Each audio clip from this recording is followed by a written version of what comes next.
Hey everyone, it's Peter Kerr from Rock Daydream Nation. Well, it's that time of the year again. It was announced this morning the 2025 Rock and Roll Hall of Fame nominations. So again, it's the usual annual rant in regards to those that have been nominated, those have missed out, and everything in between. So the Rock and Roll Hall of Fame nominations: Bad Company, The Black Crowes, Mariah Carey, Chubby Checker, Joe Cocker, Billy Idol, Joy Division, New Order, Cyndi Lauper, Mana, Oasis, Outkast, Fish, Soundgarden, and The White Stripes.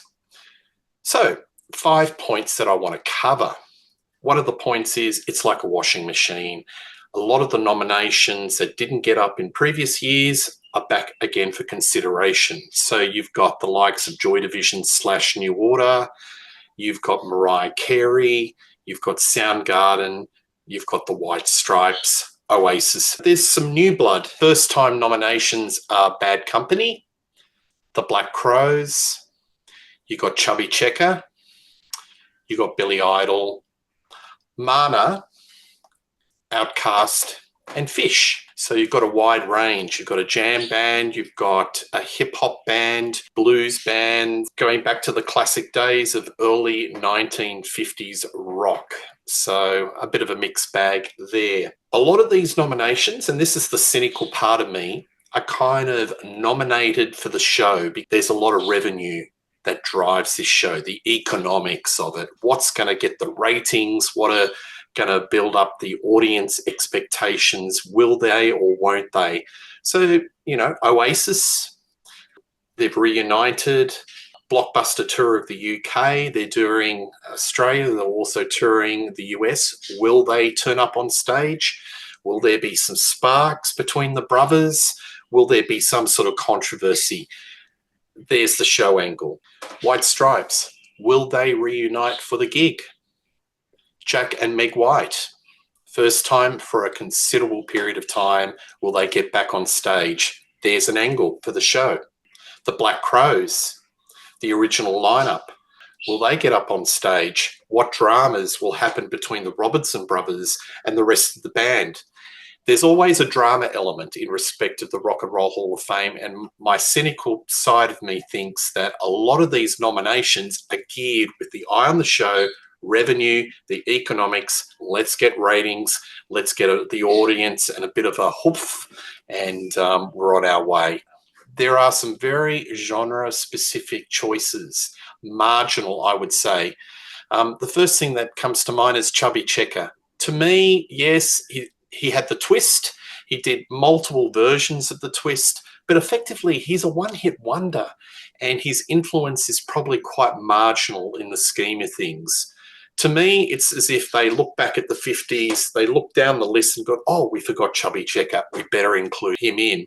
He was definitely second and third division. Effectively, he wrote a novelty song that did fabulously well, but in the scheme of things, I don't think he is in the elite and probably deserves to be in the Rock and Roll Hall of Fame.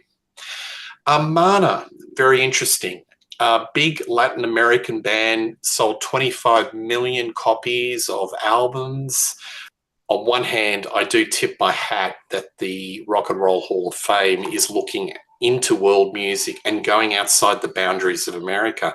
But there's a bit of inconsistencies. If you're looking at bands like Mana, well then why don't you look at bands that are like sold a ton of records, not necessarily in America? Status Quo, for example, in the UK, huge, sold millions of albums in the UK and Europe, barely got arrested in America, but on that basis, just as valid. Suzi Quatro, one of the vanguards of female rock and roll. Joan Jett's in the Rock and Roll Hall of Fame, but Suzi Quatro, who is a direct influence of Joan Jett, Blondie, etc., huge in the UK, not so in the US, gets ignored. So there's some inconsistencies.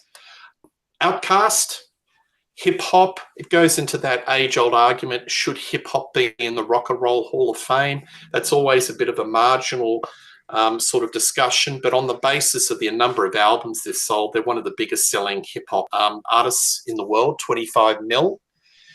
Fish, that's a bit of a surprise. They're a jam band. They've sold 8 million. They've got a bit of a cult following. Over time, they've got a very dedicated audience. So, but to me, that is a bit of a surprise. So, in general, there are a number of surprises. And another one that sort of rankles me a little bit is Mariah Carey. And that goes into the next topic, which is influence. So, I really think that the Rock and Roll Hall of Fame, the inductees that need to receive the gong are the ones that have influence. Looking at the band up and down, I think that bands like the White Stripes, very influential. They sort of refined the blues, made it modern and alternative and twisted it around and influenced a lot of that garage rock blues movement of the early 2000s. Joy Division, New Order, post-punk, alternative rock. There are thousands of bands that were influenced by those two outfits, and on influence alone, that they should get a gong. Another surprise is the induction of Bad Company featuring Paul Rodgers. Now, Paul Rodgers is probably one of the more glowing omissions. He is one of the premier hard rock vocalists of the 70s, a very influential performer.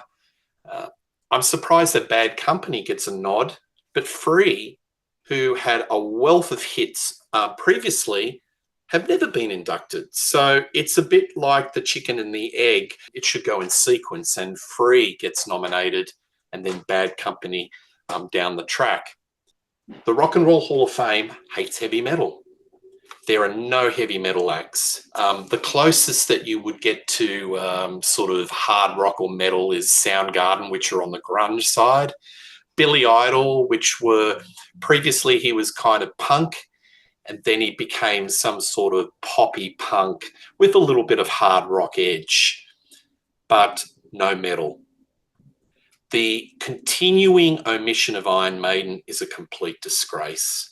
They have sold 150 million copies, and that may be conservative.